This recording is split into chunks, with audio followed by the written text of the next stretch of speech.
नाज़रीन, सांगड़ शहर समेत सॼे ज़िले में अटे जो अघु वधी वञण सबबि आवाम ॿिनि वेलनि जी मानीअ लाइ बि सख़्त परेशान आहे।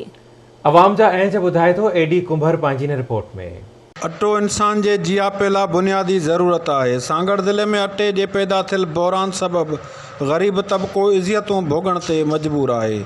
खुराक खाते गुज़िरियल साल कणक जी ख़रीदारी टाइम ते त न कई, पर मिलियल 16 लख बोरियुनि जो टारगेट पूरो करण लाइ आबादगारनि जे गुदामनि तोड़े ओताकनि जा ताला तोड़े टारगेट पूरो कयो हो।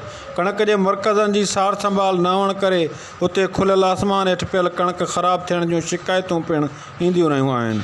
हिन वक़्तु अटे जा अघु चोट चढ़ियल आहिनि। उते सरकार पारां सस्ते अटे जा स्टॉल पिणु क़ाइमु कया विया आहिनि।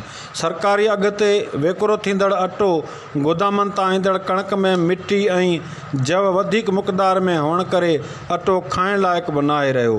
पर गुर्बत ऐं बुख सबबि ग़रीब माण्हू कलाकनि जा कलाक लाइन में भी अटो हासिलु कनि था। अटो ख़रीद करण लाइ आयल ॻोठाणनि, औरतुनि ऐं मर्दनि आवाज़ टीवी न्यूज़ खे ॿुधायो त छा कयां, जेको असांखे ग़रीबनि खे मिले न बचड़ा वञे तारीख़ तबड़को कमाई अचे मिले 400 जेको अटे खे जेको माणा था थिए अटो किथे आहे कान। वञो ॿार बच्चा हिते वेही वेही ॿारनि खे हया में माण्हुनि खे कान अचे थी। अटो 400 500 गरीब माण्हू किथां खाण 500 बा 420 रुपया दिलि सां का आया आहियूं। 500 ते पिया हिते ॾियनि ऐं 420 ते ॾियनि कोन। 2 ॾींहं हलाईंदा, 2 ॾींहं बंदि कयूं वेठा आहिनि। हिकु ग़रीब आवाम खे ॾियनि कोन। सुबुह लाइ परेशान वेठियूं आहिनि, मायूं वेठियूं आहिनि, मुड़ुस वेठा आहिनि, अटो कोन मिले।